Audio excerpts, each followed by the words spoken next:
Et la plupart de ces cas, les responsables, ce sont ces gens-là, ex-FAR, le groupe armé en général. Alors bref, la volonté du gouvernement a toujours été de voir le retour de ces gens chez eux.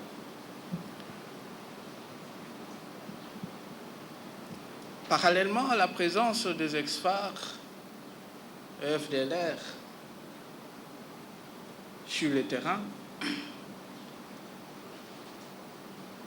depuis les années 96, 17, 18, il y a eu la création de plusieurs d'autres groupes armés.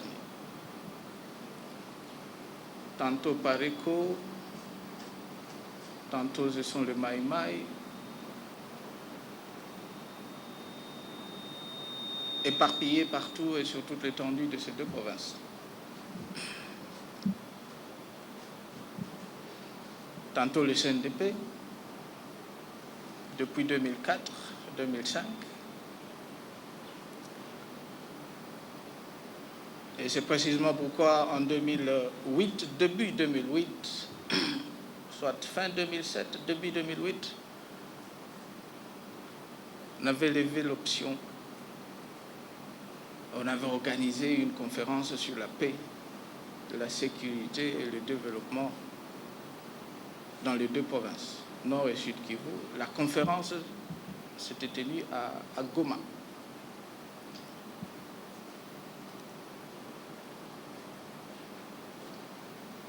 Il y a eu plusieurs résolutions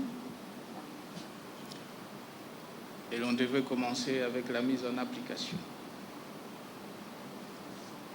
Et le mois d'août de 2008, c'était encore le déclenchement de la guerre, ou soit la reprise de la guerre. Et tout ce que nous avons vécu, tout ce que nous avons vu, la population déplacée, population dans les camps de déplacés tout autour de Goma, et la destruction. Bref, c'est ça la guerre.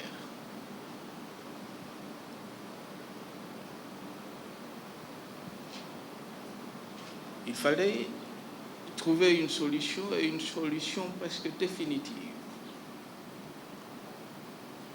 Et au problème du CNDP, et au problème de FDLR,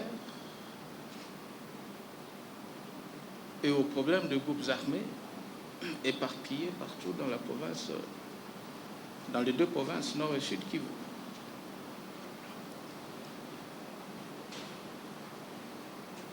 Et c'est ce qui explique les opérations en cours actuellement.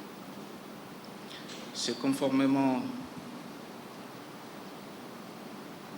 à un accord signé à Goma le 5 décembre de l'année passée et l'adoption d'un plan opérationnel contre le FDLR d'un côté et bien sûr les autres groupes armés récalcitrants.